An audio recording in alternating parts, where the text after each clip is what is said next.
pouvez poser des questions. Moi, j'ai une première question qui s'adresse à tous les deux et qui, vous l'avez évoqué tous les deux à un moment ou à un autre, c'est quel type de public est participant?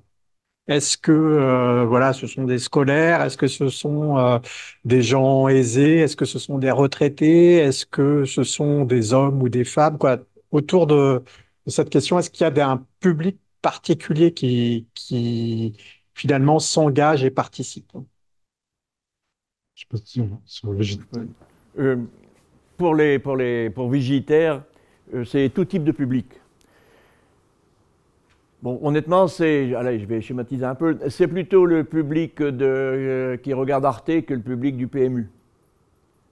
Mais c'est donc, il y a des scolaires, il y a des passionnés, il y a des gens qui prennent le temps, des curieux.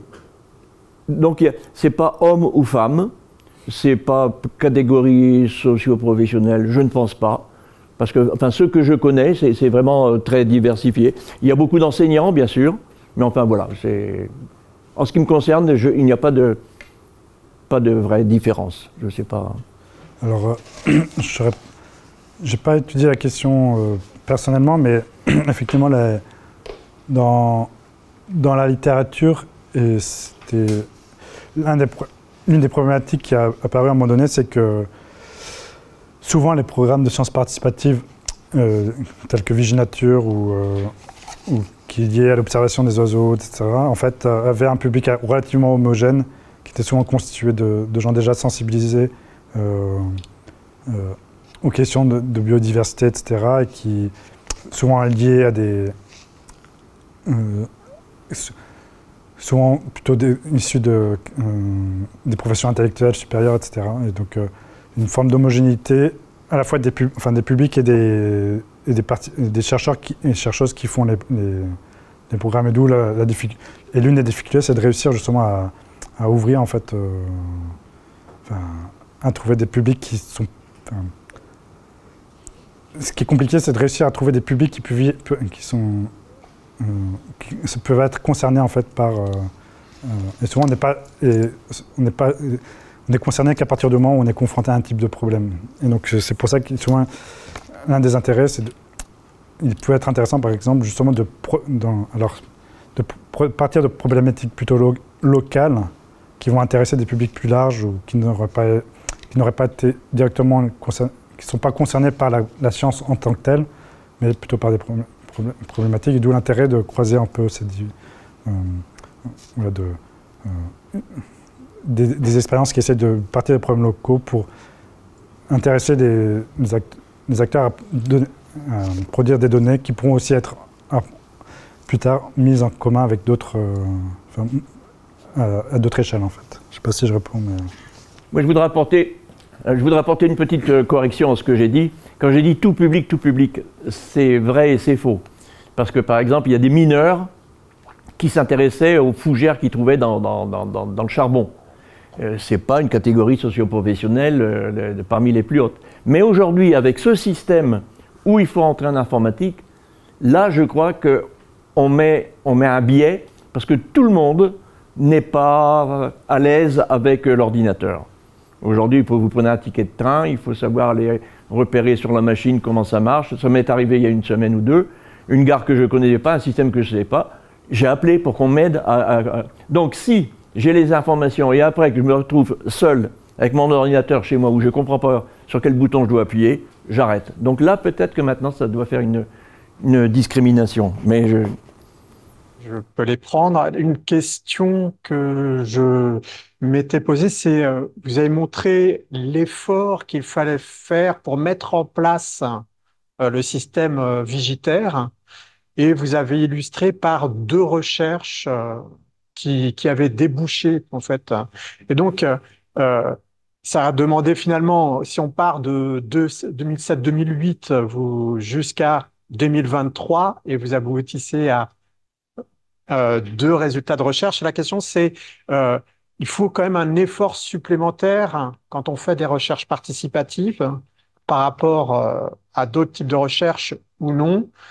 Et si oui, est-ce que finalement, cet effort supplémentaire, il est, quoi, il est, disons, de l'ordre de la conviction des gens qui s'engagent à faire ce type de recherche, plus que de l'efficacité dans les recherches. Oui, effectivement. Et ce qui a été long, c'était la mise en place du réseau. Comment le mettre en place, comment contacter les gens. Quand on sait bien qu'on parle de quelque chose, on dit oui, puis après quand on soumet, il n'y a pas de réponse. C'est ça qui a été long, la mise en place. Mais les sujets de recherche qui ont été signalés, sauf erreur de ma part, les plus vieux datent de 2022. C'est quand même pas si vieux, 2022. Hein. Ça a été initié en 2008, mais là c'est parce que j'étais sans doute un peu lent, un peu gland. Mais ce qui se fait maintenant, ça peut aller très vite, parce que justement, quand c'est trouvé, si c'est excitant, tout de suite, on sait que ça peut disparaître, on se jette dessus.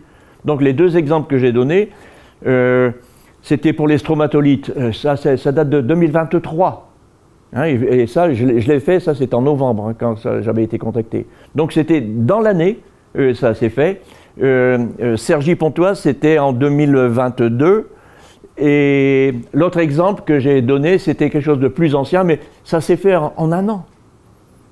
Entre le moment où ça se trouve et le moment où on comprend, le moment où on a des résultats, c'est de l'ordre d'une année, parce que c'est nouveau, c'est excitant. Ce qui est long, c'est le réseau. Ce qui est fatigant, c'est continuer à faire vivre le réseau. Parce qu'on s'inscrit dans un réseau, et s'il ne se passe rien, on oublie, puis après on s'intéresse à autre chose. Donc pour entretenir, ça demande de l'énergie. Mais 2008, ça c'est, je veux dire, c'est un temps géologique de l'administration. J'avais 3 questions, si je peux les poser toutes les 3. La première, c'est en quoi, par exemple, Vigitaire, avec cette étiquette de sciences collaboratives, ou participative, pardon, en quoi Vigitaire est différent des opérations qui ont pu être lancées au début de la Troisième République, quand il y avait les instituteurs qui étaient réquisitionnés pour la météo, ou alors la question des observations pour la carte du ciel. Donc ça, c'était ma première question. Ma deuxième question, c'était, c'est à vous, vous avez parlé du fait que la diminution de l'importance stratégique de la connaissance observationnelle pouvait expliquer le fait qu'elle soit déléguée à des gens qui savaient moins bien faire que les professionnels. Je caricature ce que vous avez dit, mais ça m'intéresse bien. Et puis enfin, je réagis à une chose dans vos réponses sur les publics concernés. Je sais plus, je crois que c'est vous qui avez dit qu'il était difficile de trouver des publics qui étaient concernés par la science, mais c'est une façon de voir la science participative d'une certaine direction, parce que vous n'avez pas parlé, par exemple, du mouvement des boutiques de sciences, où là, c'est des citoyens qui viennent voir les chercheurs en leur disant « on aimerait qu'il y ait des recherches là-dessus ». Donc voilà, c'est les 3 questions que j'avais. La première, c'était quoi? La première, elle est pour vous, et elle était par rapport à Vigitaire, la différence par rapport à la façon dont, par exemple, la météorologie, les besoins de la science météorologique sous le Troisième Empire réquisitionnaient un réseau d'instituteurs ou autres. Excusez-moi. Toute la différence est dans le mot réquisition, justement. Les instituteurs, comme à la fin du 19e siècle, ont dû faire l'histoire de leur village. Ils n'étaient pas candidats, ça leur était imposé. Donc ils étaient réquisitionnés. Là, le font ceux qui ont envie.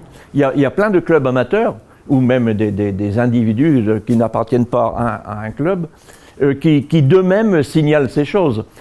La Moraine, par exemple, c'était un passant qui a vu ça, s'est arrêté, l'a signalé quelqu'un, qui l'a, etc.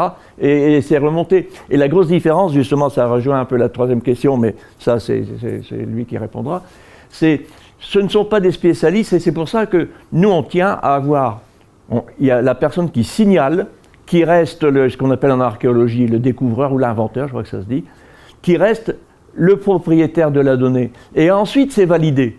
D'abord, hein, c'est au niveau local, par un club amateur, etc. Et ensuite, ça va, nous au muséum, on en reçoit, mais il y a d'autres musées qui en reçoivent, où il y a des amateurs qui sont très compétents. Amateur, ça ne veut pas dire qu'il n'y connaît rien. Hein, amateur, c'est l'amour, c'est ceux qui travaillent avec le cœur. Et il y a des amateurs qui n'y connaissent rien, il y a des amateurs qui sont particulièrement compétents. D'ailleurs, pendant très longtemps, ça se faisait... maintenant, je ne sais pas si ça se fait encore, mais il y avait je parlais des mineurs tout à l'heure qui regardaient les fougères. Il y a des mineurs qui ont passé leur thèse. Ils ont attendu d'être en retraite et ils ont passé leur thèse. C'était la consécration de leur carrière. Parce que ça satisfait l'ego, oui, bien sûr, mais c'est surtout une reconnaissance. Et c'était, eux, une reconnaissance dans leurs propres yeux, et c'était une reconnaissance du monde académique sur le travail qu'ils avaient fait. Je laisse répondre pour la deuxième. Alors, ouais, pour la question de l'information, en fait, c'est... Alors, je précise que c'est une hypothèse plus qu'un élément observé, c'est que... et qui vient juste de ma fréquentation des doctorants et post-doctorants qu'il y avait au CESCO, et où j'avais l'impression qu'on leur demandait, au moins dans leur formation universitaire, on leur demandait de plus en plus d'avoir des connaissances de modélisation, etc. Et la question de la capacité d'identification des espèces, etc., me semble... Alors, tous étaient passionnés par ça, mais il me semblait qu'elle venait aussi surtout d'un bagage, d'une culture en fait acquise en dehors des formations universitaires.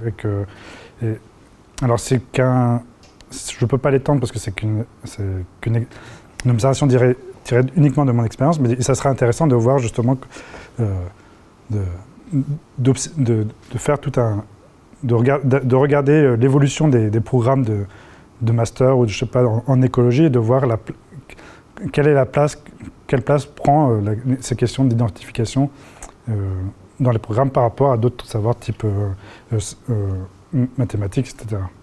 Mais, cette hypothèse, en fait, elle vient du fait qu'en sociologie, on a cette hypothèse que, notamment dans les groupes professionnels, on appelle ce qu'on appelle un glissement de tâches, souvent, où quand,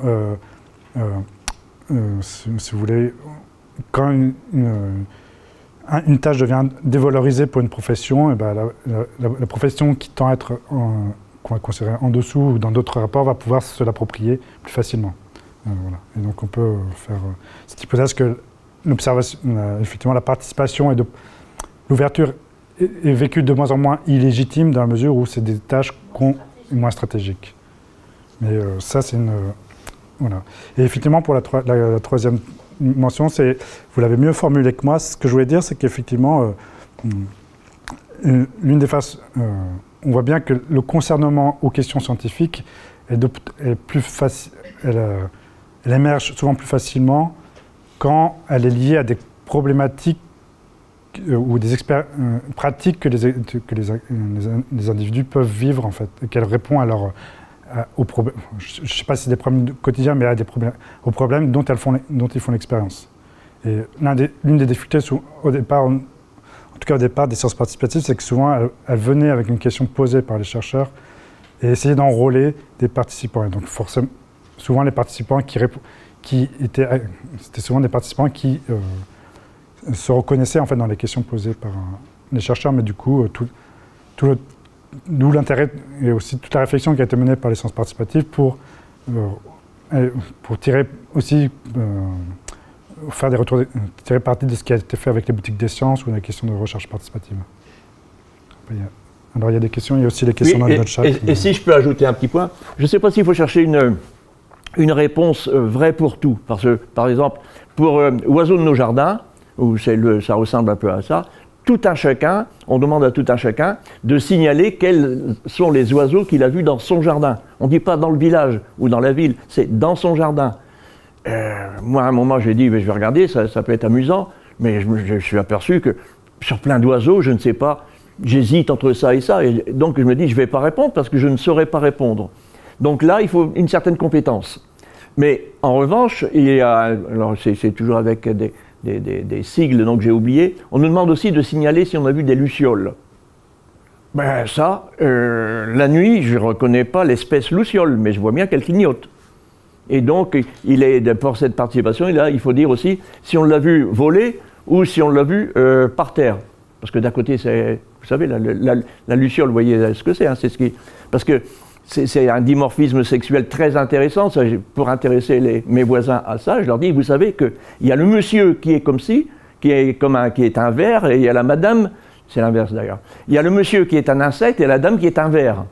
Parce que dans le développement, la madame s'est arrêtée au développement ver, alors que le monsieur, il est passé au développement insecte. C'est rigolo.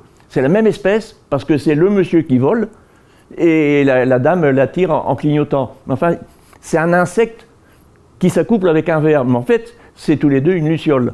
Bref, pour revenir à cet exemple, c'est simple. Là, il suffit de voir si ça clignote ou si ça ne clignote pas. Là, il faut être particulièrement non compétent. Il suffit d'être pas complètement aveugle.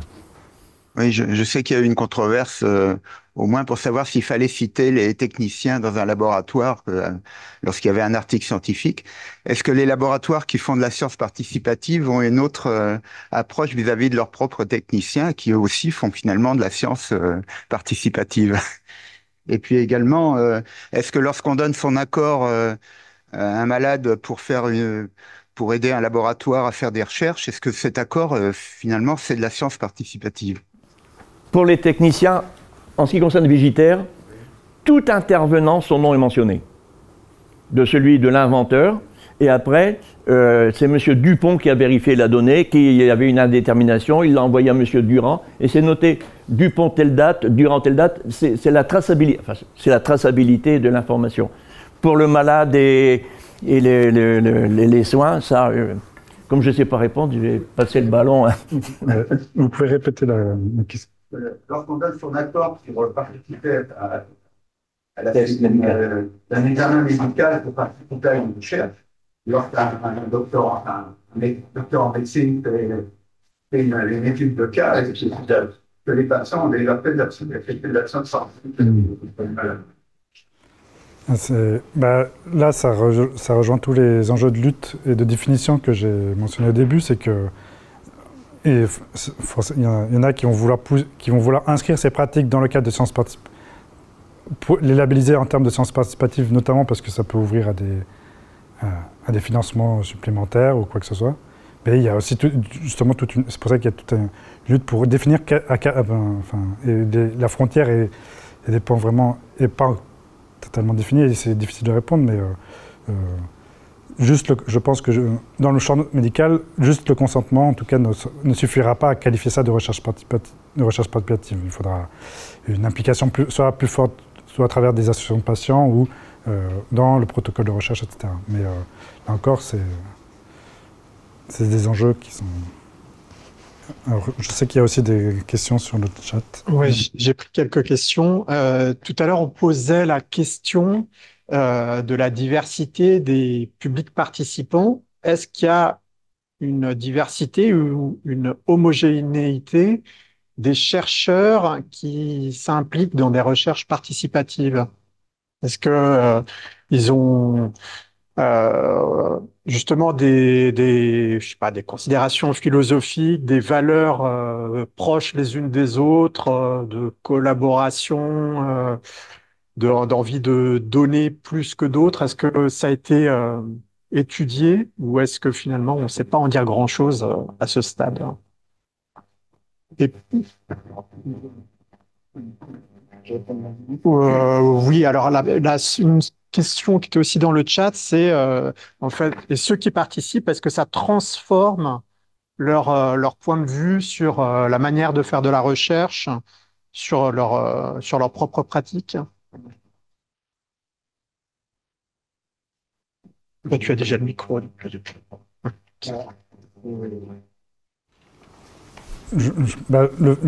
Pour moi, en fait, le fait qu'il y ait autant de termes utilisés pour qualifier le fait d'impliquer des non-professionnels ou des non-scientifiques dans la recherche montre qu'il qu'il y a une diversité de chercheurs et du moins de disciplines qui ont été confrontés à un moment donné à l'inclusion de ces publics dans la recherche. Et que dans les interviews que j'ai menées, en tout cas, il y avait quand même cette idée que de proposer de faire une recherche un peu autrement, ou du moins tout à l'heure on discutait de cette question de la publication, etc. Et pour les chercheurs que j'ai interviewés, il y a aussi de redonner du sens à des pratiques de recherche et de sortir juste de la publication pour produire des connaissances ou d'autres formes de connaissances qui puissent être plus facilement partageables, ou du moins avec des populations. Et donc, j'ai le souvenir d'avoir une interview avec une anthropologue qui travaillait au Cambodge et au Laos sur les problèmes de VIH, etc., qui avait d'abord mis en place, par exemple, qui pour elle n'était pas satisfaite par le fait de juste aller là-bas et produire des publications. Il y avait aussi parce qu'aussi on est sur des enjeux VIH et des enjeux éthiques qu'est-ce qu'on fait, on ne peut pas uniquement voir les enquêter et puis leur dire au revoir. En fait, éthiquement, on est engagé ou du moins porté à à les aider, ou du moins à faire en sorte que la recherche fasse autre chose que juste des publications. Et donc, elle avait par exemple monté des radios, etc.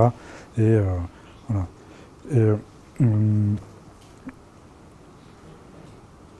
Donc, je crois qu'on m'entend pas bien, du coup. Je vais parler un peu fort.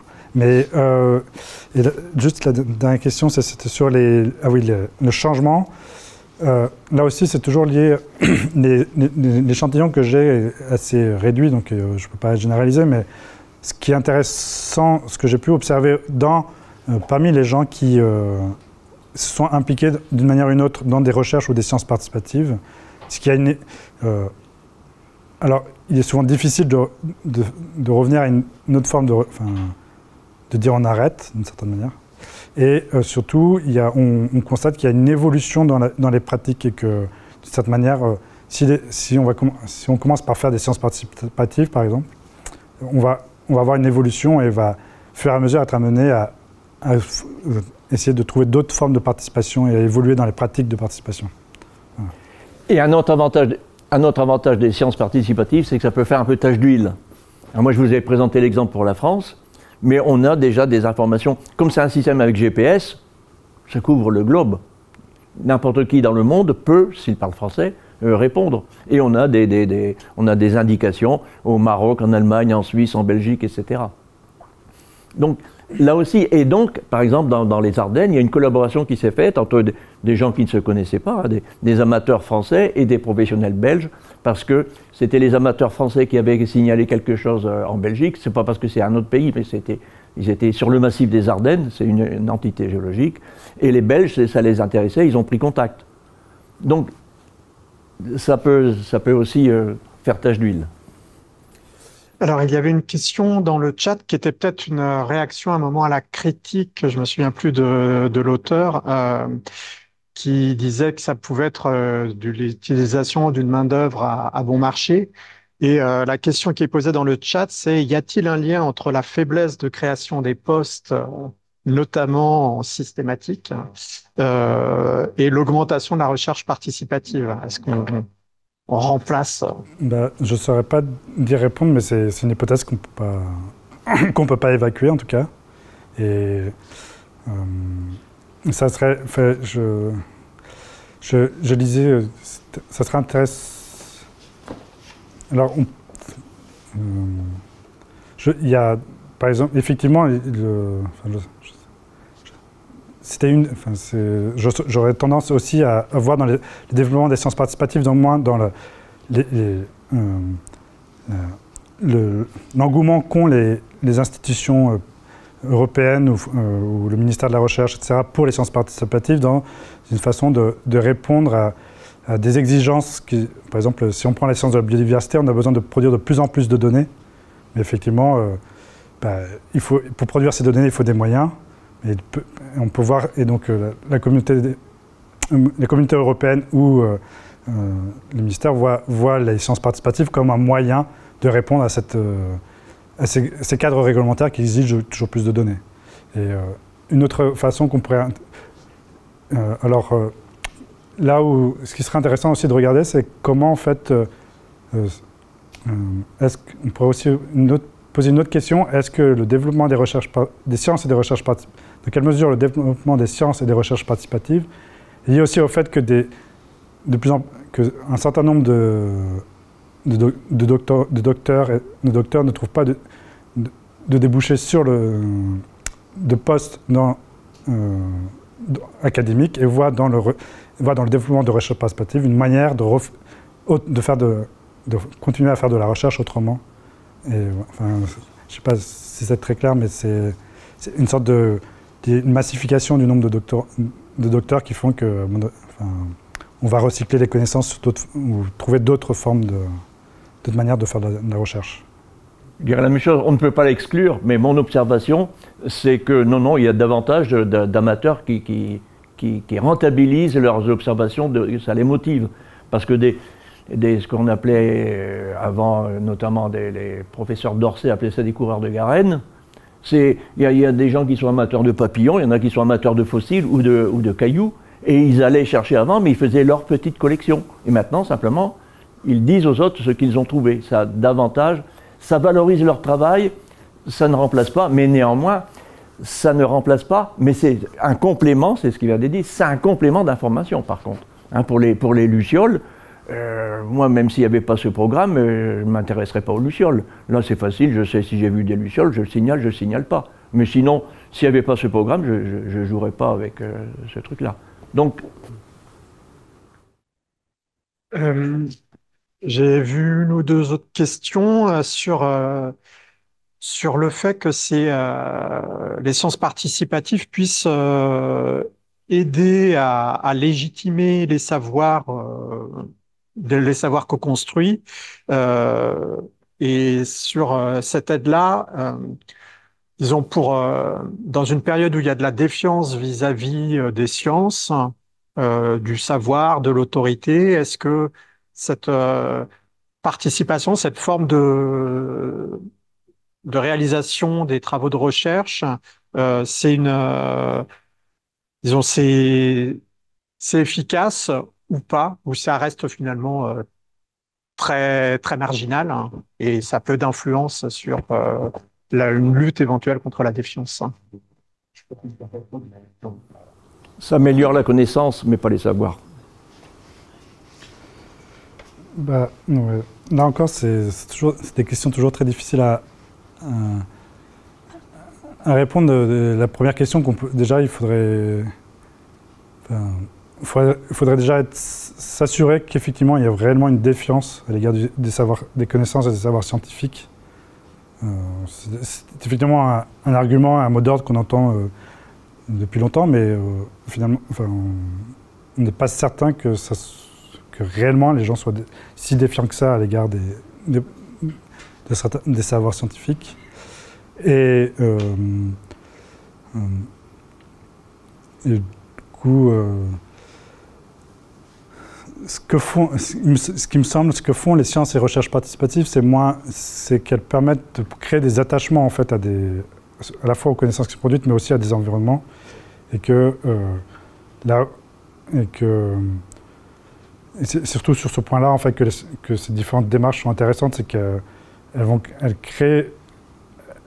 aident les gens ou permettent aux gens de créer des attachements avec des environnements qu'elles ne pouvaient ne pas connaître et ouvrent en fait des dynamiques d'enquête. Elles participent à l'ouverture de dynamiques d'enquête où on va commencer par observer des oiseaux, puis après on va s'intéresser peut-être à Vigiciel ou à d'autres choses, et on va s'engager dans des associations aussi environnementales pour Et donc ce qui est intéressant à regarder, c'est comment les sciences participatives ou les recherches participent de cette dynamique en fait qui conduit à s'intéresser, à s'interroger sur des situations qu'on peut considérer comme problématiques et à créer ou à faciliter des dynamiques d'engagement en fait sur des sujets plutôt voilà.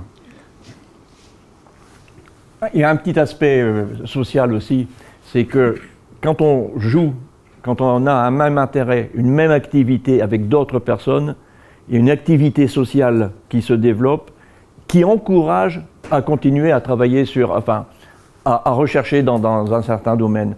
C'est pour la météorite, j'ai montré la jeune étudiante qui participe à ça. Elle est une étudiante en art, c'est les étoiles qui la font rêver. Elle a participé à ce groupe, elle en a entendu parler, elle a participé. Il fallait un dimanche matin se lever tôt, partir tous en groupe. C'est une activité de groupe. Et elle a dit, mais c'est ça qui m'amuse. On est en groupe, on cherche tous une météorite, c'est rigolo.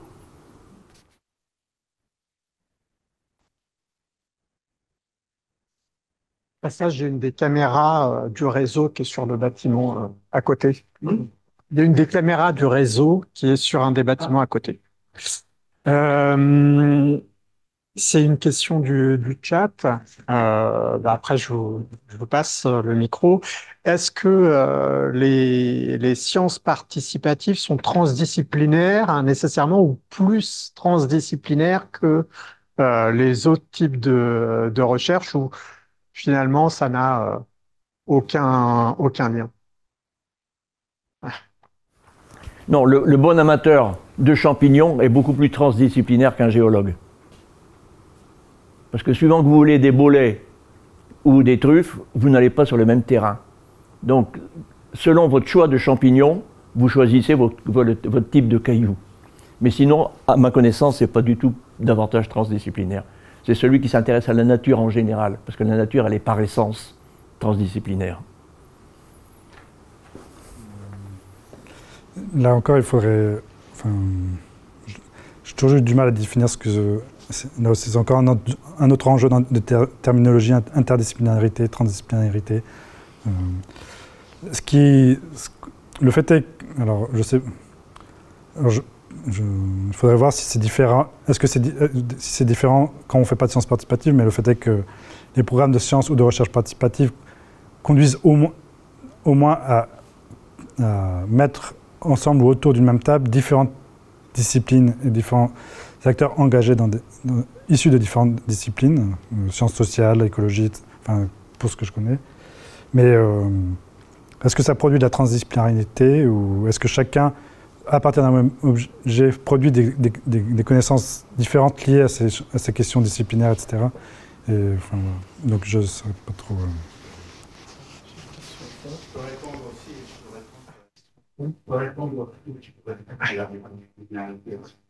Alors, il y avait une question d'abord.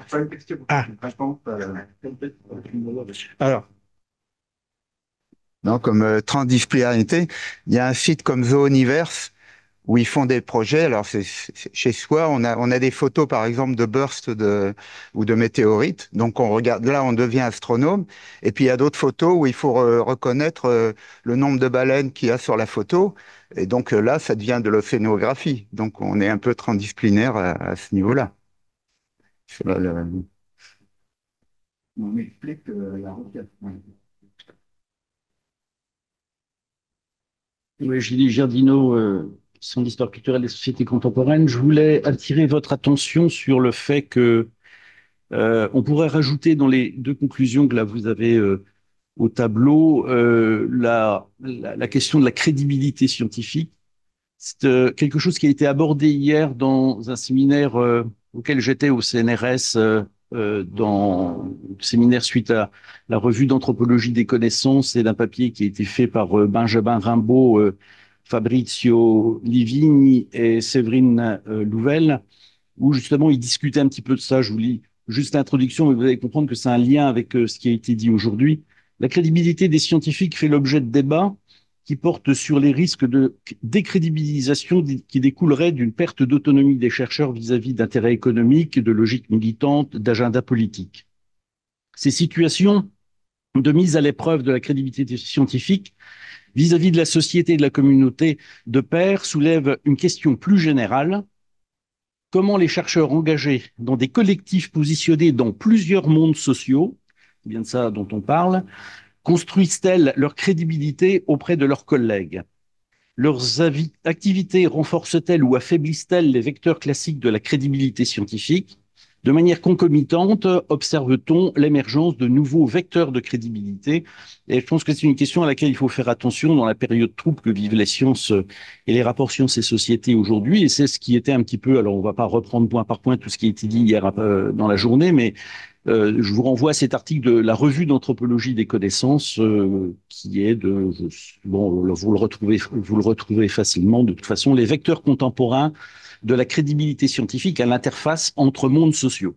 Et ça rejoint un petit peu ce que vous disiez dans la nécessité d'inclure aussi les SHS dans le domaine des sciences de la nature pour avoir des lectures différentes, essayer de faire des travaux interdisciplinaires, etc. Je vous remercie. Donc, je ne sais pas si vous voulez dire quelque chose, réagir sur... Non, non, je crois que c'est pas vraiment une question, c'est plutôt une remarque, une attention. Oui, oui, on est d'accord. Oui, oui, oui. Un troisième alinéa de la conclusion du dernier qui était faire attention à la crédibilité scientifique derrière la on pourrait ajouter une autre... avec la crédibilité scientifique, il y a aussi...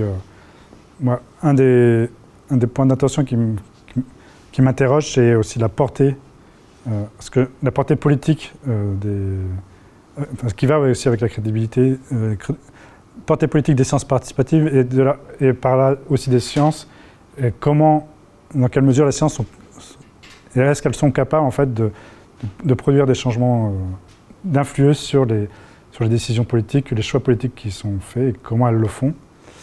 Voilà. Ce serait, on pourrait aussi pour rajouter des questions. Mais j'ai vu dans le chat aussi une question qui m'était destinée sur la différence entre citizen science et recherche participative en France. Alors, si je relis la question, dit autrement, quelle est la différence entre la citizen science promue par le Muséum de Berlin et les recherches participatives promues par le Muséum en France? En fait, je connais beaucoup moins quand même le Muséum de Berlin, mais il me semble que les deux institutions sont relativement proches et elles sont déjà engagées dans des recherches, dans des projets de recherche communs. Donc je ne suis pas sûr qu'elles aient des visions très différentes de ce que doit être la citizen science ou les sciences participatives. Ce que j'essaie de qualifier derrière la notion de la citizen science, c'est que l'idée, c'est que quand on adhère à la citizen science, et notamment quand on adhère en fait à l'association européenne de la citizen science, implicitement, on adhère en fait aux différents principes que j'ai nommés, qui sont produire des connaissances scientifiques, sensibiliser, éduquer aux raisons scientifiques et aussi produire une science participative qui serait démocratique ou démocratisée. Et en ce sens que tout le monde, et si je distingue citizen science et science participative, c'est parce que tous les chercheurs que j'ai pu rencontrer qui font de la science participative n'adhèrent pas forcément à l'ensemble de ces points. Et par exemple, j'ai pu rencontrer des chercheuses et chercheurs qui étaient convaincus par la portée éducative des sciences participatives, mais qui l'étaient beaucoup moins par le fait de produire des connaissances nouvelles avec ces sciences participatives, alors même qu'elles étaient engagées dans des programmes depuis longtemps. C'est en ce sens que je fais cette distinction entre citizen science et sciences participatives. Voilà. L'association Sciences Citoyennes, elle fait partie de cette association? Non, alors, voilà. Donc, non. Donc, l'idée, c'est, est-ce que la Fondation Sciences Citoyennes fait partie de l'Association européenne des citizen science? Alors, il faudrait vérifier maintenant, mais quand j'ai fait l'étude, il me semble que non, et Sciences Citoyennes en français n'a rien à voir avec la citizen science telle qu'elle a été développée dans le monde anglophone. Alors c'est encore plus compliqué parce qu'en fait, Sciences Citoyennes se référerait davantage, tout à l'heure j'ai cité Alan Irvine, Sciences Citoyennes et aussi un peu plus l'héritage correspondrait davantage à la vision développée par Alan Irvine dans la citizen science. Là où, par exemple dans le rapport qu'ils avaient fait, ils distinguaient bien recherche participative d'un côté que porte la Fondation Sciences Citoyennes et les sciences participatives. Enfin, voilà. Enfin, je ne sais pas si c'est clair, mais ils utilisent... La traduction en français de Citizen Science n'est pas... voilà. Ouais.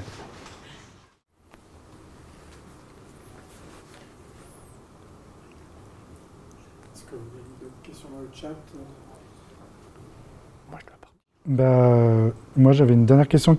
Enfin, c'est plus une question qui alors, je ne vais pas forcément y répondre, mais qui fait écho aussi à des interrogations effectivement, qui est liée depuis la programmation dans la loi de la programmation pluriannuelle, la dernière loi de programmation pluriannuelle de la recherche, il y a eu une reconnaissance, alors, il faudrait revoir les termes exacts, mais des sciences et des recherches participatives, il me semble. Mais là aussi, il est intéressant de voir comment il serait intéressant de voir comment ça a été reformulé aussi, plus comme les sciences, comme un enjeu de culture scientifique et de diffusion de la culture scientifique plutôt qui est mise en avant, plus que le développement de recherche. Effectivement, autant on avait ces 10 dernières années, on voit une institutionnalisation des sciences et recherches participatives, mais je m'interroge sur le cycle politique dans lequel on est entré, dans quelle mesure il est ou pas favorable en fait à la poursuite de cette institutionnalisation ou pas en fait. Enfin, voilà. Donc, je réponds pas, mais On va s'arrêter là. On a commencé avec 20 minutes de retard, 15-20 minutes de retard. On finit avec 15-20 minutes de retard. Voilà. Et en tout cas, merci. Pour encourager à aller prendre des notes, observer sur le terrain. Mais c'est ce qu'on donne en disant, allez, prenez voilà, un carnet de terrain. Donc, merci. C'est un carnet Vigitaire. J'attends des contributions aussi. Hein. Ouais. Donc, vous pouvez rejoindre Vigitaire si ça vous intéresse. Et merci aux deux intervenants pour leur présentation. Merci, au revoir.